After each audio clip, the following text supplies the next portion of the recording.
इसी तरह हमारे पास थर्ड क्वेश्चन है। इसमें देखें, पहले हमने इन दो वैल्यूज़ को प्लस किया, 2 + 5 आयोटा, ये Z1 और ये Z2 की वैल्यू आ जाएगी। इन दोनों को प्लस किया, ये आ गया। 5 में से 3 माइनस करेंगे +2 आयोटा आ जाएगा। फिर ये Z3 की वैल्यू लिखी।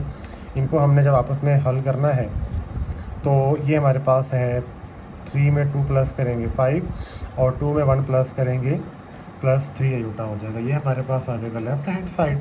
इसी तरह राइट हैंड साइड में आप देखें कि पहले Z2 और Z3 की वैल्यू लिखी, 2 में 1 प्लस किया 3 में से 1 माइनस करेंगे 2 आयोटा आ जाएगा। फिर Z1 है, Z1 की वैल्यू पहले लिखी हमने, फिर ये आंसर बाद में लिख दिया। 2 में 3 प्लस करेंगे 5 में से 2 माइनस करेंगे +3 आयोटा। तो दोनों हमारे पास left hand side is equal to right hand side बन जाएगा। इसी तरह हमारे पास क्वेश्चन नंबर 4 है। इसका क्वेश्चन नंबर 4 में अब देखें Z1 और Z2 की वैल्यूज़ जो हैं ये आपस में मल्टीप्लाई हो रही हैं। तो इसमें हम पहले ब्रैकेट्स की जो वैल्यू हैं इनको मल्टीप्लाई करते हैं Z1 और Z2 की वैल्यू को। अब हमारे पास Z1 की वैल्यू हमने पीछे देखी थी 2 + 5 आयोटा, और हमारे पास Z2 की वैल्यू है 1 - 3 आयोटा। ये सेम पीछे भी हमने मल्टीप्लाई किया है, इसको हम दोबारा मल्टीप्लाई करते हैं। 2 × 1 = 2, उसके बाद 2 × 3 = 6 आयोटा, फिर 5 × 1 = 5 आयोटा, 5 × 3 = 15 आयोटा माइनस आएगा 15 आयोटा स्क्वायर हो जाएगा।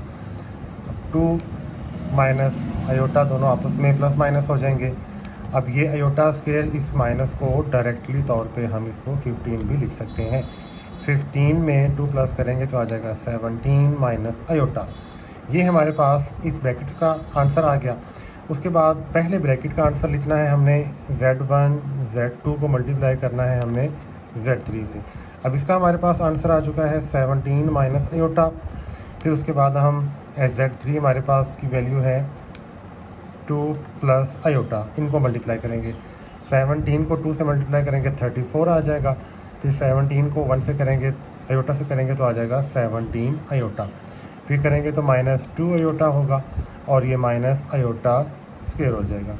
34 वैसे ही आ जाएगा। 17 में से 2 माइनस करेंगे तो हमारे पास 15 आयोटा बचेगा। अब iota square is equal to -1 होता है।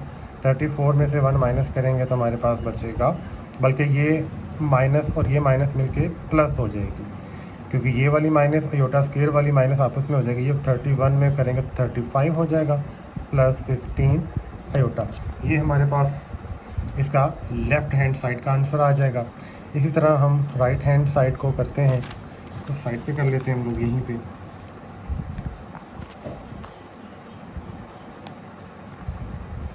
अब राइट हैंड साइड में आप देखें कि पहले Z2 और Z3 ने मल्टीप्लाई होना है। हम इन दोनों को मल्टीप्लाई करते हैं। Z2 की वैल्यू हमारे पास है 1 - 3 आयोटा, और Z3 की वैल्यू हमारे पास 2 + आयोटा। 2 × 1 = 2, 1 को आयोटा से करेंगे तो आ जाएगा आयोटा ही आ जाएगा। 3 × 2 = -6 आयोटा, और -3 आयोटा स्क्वायर हो जाएगा। ये 2 6 में से 1 आयोटा माइनस करेंगे तो हमारे के पास बचेगा -5 आयोटा, और ये +3 हो जाएगा आयोटा स्क्वायर की वजह से। 3 में 2 प्लस करेंगे तो 5 - 5 आयोटा। ये हमारे पास इस ब्रैकेट का आंसर आ गया। फिर हमने लिखना है Z1 Z2 और Z3। अब Z1 की वैल्यू हमारे पास 2 + 5 आयोटा ऑलरेडी है, तो उसके बाद हम यहाँ से इसको पुट करेंगे। इस ब्रैकेट का आंसर हमारे पास आया था 5 - 5 आयोटा। अब देखें ये दोनों ब्रैकेट्स आपस में मल्टीप्लाई हो रही हैं। 5 × 2 = 10, 2 × 5 = -10 आयोटा। फिर करेंगे 5 × 5 = 25 आयोटा, और ये 5 × 5 = -25 आयोटा स्क्वायर हो जाएगा। 10 25 में से जब इसको हम माइनस करेंगे हमारे पास बचेगा +15 आयोटा। अब ये आयोटा स्क्वायर इसको क्या कर देगा, +25। अब ये वाली और ये वाली दोनों प्लस हो जाएंगी, 35 हो जाएगा +15 आयोटा। तो ये देखिए दोनों आंसर हमारे पास सेम आ चुके हैं, left hand side is equal to right hand side के। अब इसी तरह हमारी इस पोर्शन का लास्ट क्वेश्चन है। अब इसमें देखें ये इन्होंने Z1 से पीछे माइनस लगाया हुआ है, तो ये माइनस असल में ये एडिटिव इन्वर्स को ही शो करता है। पीछे हमने क्वेश्चन किए थे एडिटिव इन्वर्स जमी मकूस वाले, तो पहले हम ज़रा माइनस Z1 मालूम कर लेते हैं। तो इसमें क्या करेंगे, हम माइनस लगाएंगे, फिर ब्रैकेट लगा के Z1 की वैल्यू जो है हमारे पास वो लिख देंगे, वो है 2 + 5 आयोटा। अब इस माइनस ने क्या करना है, सिंपली अंदर वाली दोनों वैल्यूज़ के साइन को चेंज कर देना है। ये हमारे पास Z1 आ चुका है। अब ये Z1 हम इसके लिए भी इस्तेमाल कर लेंगे और लेफ़्ट साइड राइट साइड दोनों के लिए इस्तेमाल कर लेंगे।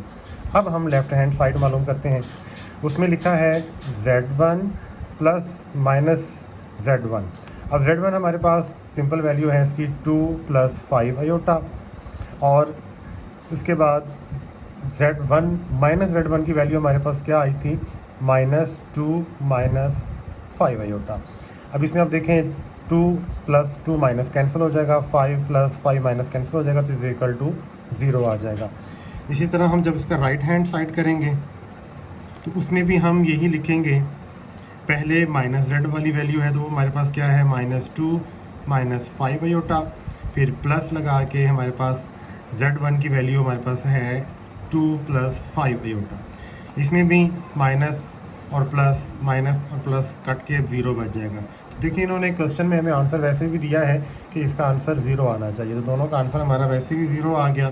तो ये लेट्स प्रूव दैट कि left hand side is equal to right hand side के।